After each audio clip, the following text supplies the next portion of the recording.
sisters. So, I've forgotten what happened, but there was an accident, wasn't it? My sister died in an accident in South Africa, and that was more recently, and so that you know, that was a huge loss. But having her two kids, who are now my sister, adopted by my sister, and really adopted by all of us in Virginia, having them is just such a great gift too. We'd all really love to have my other sister with us, but this is quite a gift for her to leave, is to bless us with such wonderful additions. Her own legacy to Exactly. the life that she lived was these two marvelous kids that now are part of your family in a deeper way than they might ever have been. Exactly. You know?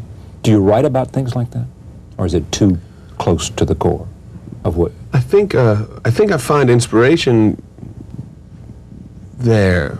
I often have started to try and write about being more specific about things. I have a really hard time being specific lyrically, so I find myself more often being really ambiguous and listening to the interpretations of other people. Oh, that sounds good. Oh, Yeah. you know, but Do you do it because of that, or do it because you just don't want to be specific? I think there's two things. I think I like to try and paint an ambiguous picture that's it's not necessarily a specific story, but that is that sets a mood or sets a feeling, and that someone could slip the parts in between, you know, and say apply it to their life. Just because, you know, I think we share a lot of things, one person and the next, that are in common, our reactions to things, or our the pain we feel because of our different experiences. That I enjoy trying to write about those, our responses, our emotions, than being too specific about a story of, you know, Jenny and Bobby or whatever.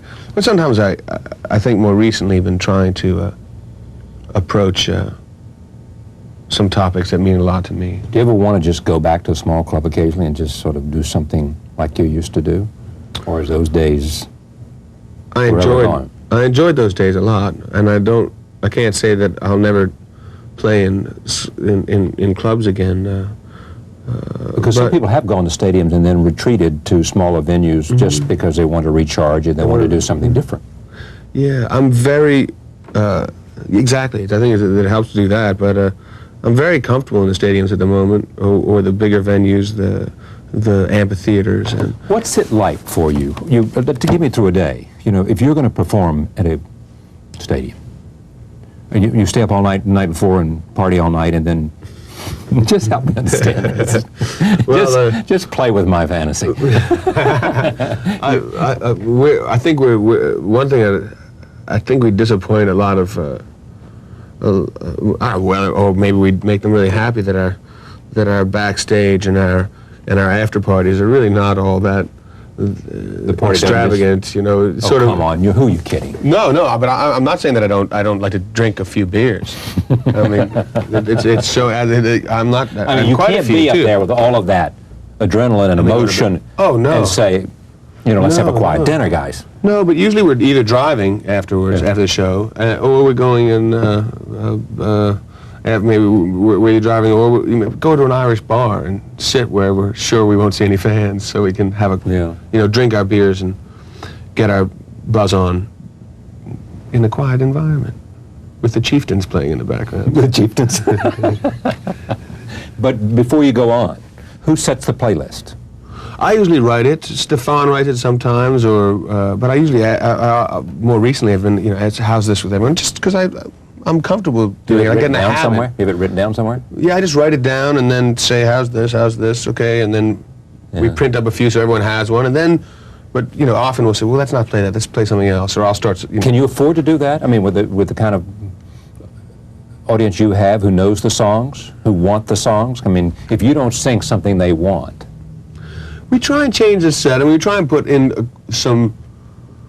there's some regular appearances, but we try and change the set so that it remains exciting for our audience, so they don't know what's coming, and it also remains exciting for us. I think if we played the same set every night, or very similar sets, we'd probably go crazy, because we like to mix it up a little bit, and so it's important to every night have it be a slight variation from the night before or the night before that, Yeah. or a big variation, hopefully.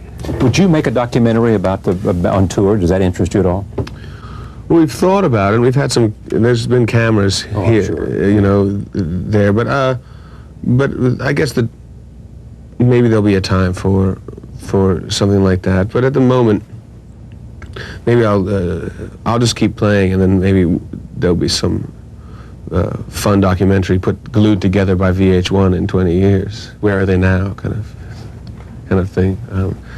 But I haven't thought about it much. Just try and take the next step and keep writing and try and keep myself focused and interested in what's happening. One of the great things about rock and roll today is, I mean, you know, how many times do you think Jagger has been asked, how long do you think you can do this? And he probably thought at some point, I can do this until I'm 35. And then he thought, I can do this until I'm 40. And then he thought, I can do this until I'm 45. And then he thought, I can do this until I'm 50.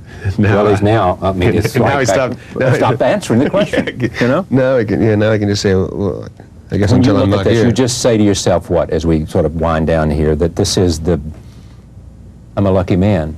I'm doing the thing that I love to do. There's an audience out there that it resonates with. This is a great time to be here doing this. You know, we're experimenting, Yeah, I feel extremely lucky in so many corners of my life that I'm almost sometimes I'm almost afraid to even think about it being different or stirring it strangely. I'm very grateful for where I am. I'll just keep trying to provide music that'll inspire me and hopefully inspire other people. and don't forget that critic that sits inside of you. Yeah, he will be there. He'll be there. That really stinks. doesn't cut it, Dave. You thought it was good. Yeah, and we know. He comes back to haunt me every once in a while, too. It's a delight to have you here at this table. I admire your music and also what you and those guys have done. So thank you very much. Thank you very much, Alice. I admire you very much. I'm a fan. I watch your show. You're also going to do something at PBS called That's PBS in the Spotlight. So we're going to do that in a few days, and excited about that. PBS. Great place to be. It is. Thank you. Dave Matthews.